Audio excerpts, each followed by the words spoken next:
11 बजे तक आया ना मॉर्निंग में, मैं किसी को फ्लैट नहीं दूंगी। फ्लैट दे दिया। मैंने रीजन पूछा आंटी ऐसे क्यों, तो उन्होंने बोला कि भाई मेरे पास लोकल आया था, तो लोकल ने पूछूं सुबह शाम मैं वॉक करता हूँ बीच में 20 महीना 10 महीना। वो टोटली स्कैम है। कोई आप 1000 रुपीज दे दीजिए, उसका हम आपको प्रॉपर्टी दिखाएंगे, वो आपके 1000 रुपीज भी प्रेफर किया जाता है कि फैमिली को रूम दिया था, लेकिन गोवा में बिल्कुल उसका उल्टा है। रुपए का फर्निश्ड फ्लैट होता है, वो आपको आराम से मिल जाएगा। Hello guys, welcome back to the channel. I hope आप सब बहुत अच्छे होंगे। तो आज के वीडियो के अंदर बात करने वाले हैं हम गोवा के प्रॉपर्टी के बारे में। जैसे कि मैं गोवा के अभी वीडियो अपलोड कर रहा हूँ, कभी नॉर्थ गोवा के, कभी साउथ गोवा के, तो मेरे पास बहुत सारे क्वेश्चन आ रहे हैं। जो मेरे दिल्ली में फ्रेंड रहते हैं वो भी क्वेश्चन कर रहे हैं कि भाई गोवा के अंदर प्रॉपर्टी का रेट क्या है। वो तो ये पूछ रहे हैं कि भाई नॉर्थ गोवा में क्या है, साउथ गोवा में क्या है, लेकिन मैसेज करके बंदे ज़्यादातर पूछ रहे हैं कि गोवा के अंदर प्रॉपर्टी रेट क्या है। गोवा एक स्टेट है, एक अच्छी मतलब बड़ी स्टेट तो नहीं मैं कहूँगा, लेकिन गोवा एक स्टेट है और हर जगह के अंदर अपना, जैसे कैलंगुट हो गया, बागा हो गया, कैंटोलिम हो गया, ये बहुत बड़े बड़े एरिया हैं। और यहाँ के अंदर मतलब जो प्रॉपर्टी रेट होते हैं बहुत हाई होते हैं। अगर आप वास्को डगामा जाएंगे, मडगांव जाएंगे, वहाँ पे बहुत सारे, जैसे मापसा हो गया, वहाँ पे प्रॉपर्टी के रेट कम होंगे। मतलब अगर आप स्क्वायर मीटर के हिसाब से खरीदेंगे तो वो भी कम होंगे, प्लॉट के रेट भी कम होंगे, और अगर आप वहाँ पे 1 BHK 2 BHK खरीदेंगे तो वो भी कम होंगे। और जो कैंडोलिम, कैलंगुट, बागा की साइड प्रॉपर्टी रेट बहुत हाई होंगे। ऐसे ही साउथ गोवा के अंदर, कोलम के अंदर भी फ्लैट के रेट जो हैं वो ज़्यादा होंगे, और दूसरी जगह पे जो आगे पीछे आप जाएंगे तो वहाँ पे थोड़े कम होंगे। जैसे पटनेम हो गया, पटनेम से आगे जाएंगे, चावड़ी जाएंगे, तो वहाँ पे प्रॉपर्टी के रेट कम होंगे। तो मैं आपको बताता हूँ, मैं आपके आज के वीडियो में अपनी भी शेयर करूँगा कि मेरी यहाँ पे गोवा में आया तो मैंने अपना रेंट का फ्लैट लिया है। मतलब रेंटेड जो मैंने अपना घर हाउस लिया है बिल्कुल बीच के पास, मेरे को बीच पे ही है। मेरे को बीच की साउंड आती है, बहुत बीच पे ही रह रहा हूँ मैं। और मेरे घर से मतलब 20 स्टेप में आगे जाऊँगा बीच आ जाता है, तो एग्जैक्टली बीच पे ही प्रॉपर्टी है।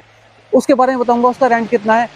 और गाइस मैं आपसे ये चीज़ भी शेयर करूंगा कि मेरे को यहाँ पे क्या क्या दिक्कतें आई जब मैंने रेंट का फ्लैट लिया। तो चलिए स्टार्ट करते हैं। कि सबसे पहले मैं आपको बताता हूँ कि मैं यहाँ पे 15 सितंबर को गोवा पहुँच गया था। मैंने एक पहले फ्लैट देखा हुआ था, उसके अंदर बात नहीं बनी। मैं पहले आया था अगस्त के अंदर, आके मैं देख गया था, लेकिन वहाँ पे बात नहीं बनी।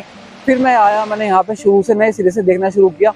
मैं सुबह निकलता था और मैं शाम को घर आता था। रोज 10-15 दिन मेरा ये शेड्यूल था, सुबह निकलना और शाम को आना। मैंने उसके अंदर आपका मापसा और आपका नेरुल, बागा, कैलंगुट, कैंडोलिम, ये सारे एरिया देखे ही देखे। ये बहुत महंगे थे। मतलब यहाँ पे 1 BHK स्टूडियो अपार्टमेंट बहुत महंगा चाह रहा था, क्योंकि यहाँ पे सीजन स्टार्ट हो चुका था। 15 सितंबर के बाद से सीजन स्टार्ट हो चुका था, तो मेरे को बहुत दिक्कत आ रही थी। बेतिम के पास भी मैं गया। मतलब मैं आपको बताऊँ, नौगांव, सलीगांव, मतलब कोई एरिया मैंने नहीं छोड़ा, लेकिन मेरे को मेरे बजट के अंदर 1 BHK या स्टूडियो अपार्टमेंट नहीं मिला। प्राइस बहुत ज़्यादा हाई थे। और वो था कि भाई उसमें ये कंडीशन भी थी, कहीं कहीं जगह मैं ये गया तो उन्होंने मेरे को ये भी बोला कि भैया अगर आप 3 लोग हो, मेरी मम्मी भी मेरे साथ आई हैं, तो उन्होंने कहा अगर आप 3 लोग हो तो चौथा घर में नहीं आना चाहिए। जैसे हम इंडिया के अंदर कहीं पे भी रहते हैं तो फैमिली को प्रेफर किया जाता है कि फैमिली को रूम दिया जाता है, लेकिन गोवा में बिल्कुल उसका उल्टा है। यहाँ पर अगर आपके साथ फैमिली है तो आपको बहुत मुश्किल हो जाएगी, घर मिलना इम्पॉसिबल हो जाएगा। मतलब आपको 100 में से 2 बंदा ही होगा जो आपको कहेगा कि आप फैमिली के साथ यहाँ पे रह सकते हैं। नहीं तो यहाँ पे जितने भी रूम्स बने हुए हैं, जितने भी 1 BHK 2 BHK जितने भी घर हैं, सब यहाँ पर बैचलर्स के लिए हैं, सिंगल के लिए हैं। आप फ्रेंड्स रुक सकते हैं, लेकिन फैमिली यहाँ पे अपने साथ यहाँ पे नहीं रख सकते हैं। 10 दिन मैंने ढूंढा, बहुत सुबह से लेकर शाम तक मैं ढूंढता रहा। उसके बाद 11वें दिन मुझे एक 1 BHK मिला, और मैंने नेरुल के अंदर, मतलब बेतिम गुरुद्वारा था, बेतिम गुरुद्वारा से 6 किलोमीटर और कैलंगुट से भी 6 किलोमीटर, दोनों के बीच में था। मैंने कहा चलो बढ़िया है, हो गया। उनसे आंटी से बात भी हो गई।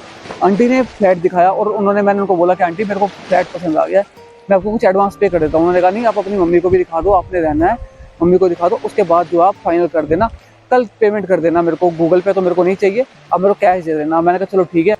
और साथ में आंटी ने मेरे को एक कमिटमेंट किया, ये प्रॉमिस किया कि आप कल 11 बजे तक आया ना मॉर्निंग में, मैं किसी को फ्लैट नहीं दूंगी, सिर्फ आपको ही दूंगी।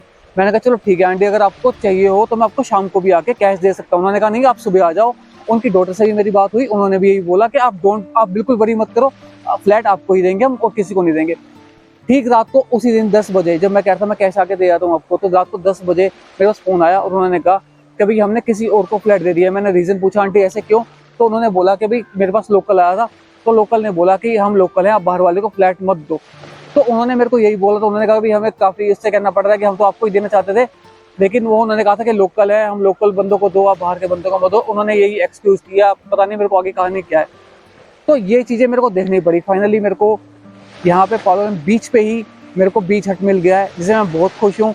यहाँ पे बिल्कुल सुबह शाम मैं वॉक करता हूँ और काफ़ी खुश हूँ। और अब मैं प्रॉपर्टी का आपको बता देता हूँ कि जो रेंट है यहाँ पे, अगर आप पालोलेम बीच पे आपको 1 BHK स्टूडियो अपार्टमेंट चाहिए तो यहाँ पे आपको 25-30 हज़ार रुपये का फर्निश्ड फ्लैट हो रहा है, वो आपको आराम से मिल जाएगा। अगर आप यहाँ से थोड़ा आगे जाते हैं 2-3 किलोमीटर चावड़ी की साइड जाते हैं तो वहाँ पे आपको रेंटेड फ्लैट जो है वो आपको 20 हज़ार के अंदर मिल जाएगा, 15 से 20 हज़ार के अंदर आपको मिल जाएगा। मार्केट सब वहाँ पे आसपास होगी, तो ये रेंटेड है। और वहाँ पे अगर आप नॉर्थ को जाते हैं तो आपको 35-40 हज़ार का 1 BHK मिलेगा, वो भी फर्निश्ड आपको फ्लैट मिल जाएगा। तो वो थोड़ा क्रॉस कर रहा था 35-40-45 हज़ार, 50 हज़ार भी 1 BHK का, तो मेरे को समझ में नहीं आ रहा था। इसलिए मैं वहाँ से साउथ गोवा मैंने मूव किया और साउथ गोवा के अंदर आके मैंने अपना रेंटेड जो है हाउस ले लिया, जिसकी मैं बहुत खुश हूँ। सुबह शाम मैं वॉक करता हूँ बीच पे ही मैं रह रहा हूँ।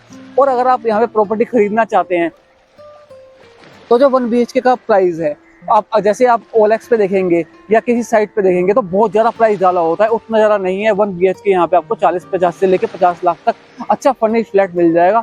और अगर आप जैसे कि इधर साउथ गोवा में चाहते हैं, साउथ गोवा के अंदर भी आपको पालोलेम वाली साइड आपको 35-40 लाख रुपए के अंदर आराम से 1 BHK स्टूडियो अपार्टमेंट जो है 30-35 तक भी मिल जाएगा, अगर आप सर्च करेंगे तो चीज़ें जगह।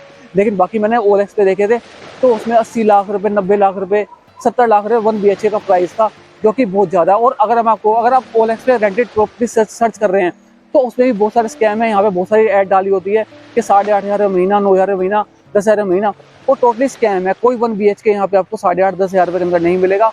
वो आपको कहेगा कि आप 1000 रुपीज़ दे दीजिए, उसके बाद हम आपको प्रॉपर्टी दिखाएंगे, वो आपके 1000 रुपीज़ भी जाएंगे। तो इसलिए इस स्कैम से आप बच। तो गाइस आज की वीडियो में बस इतना ही। आई होप आपको आज का वीडियो भी इन्फॉर्मेटिव लगा होगा, बढ़िया लगा होगा। वीडियो अगर आपको अच्छा लगा हो तो प्लीज़ चैनल को सब्सक्राइब जरूर कीजिएगा। अगर आपने ऑलरेडी चैनल को सब्सक्राइब किया हुआ है तो please like, comment and share कीजिए। Thank you so much guys watching this video.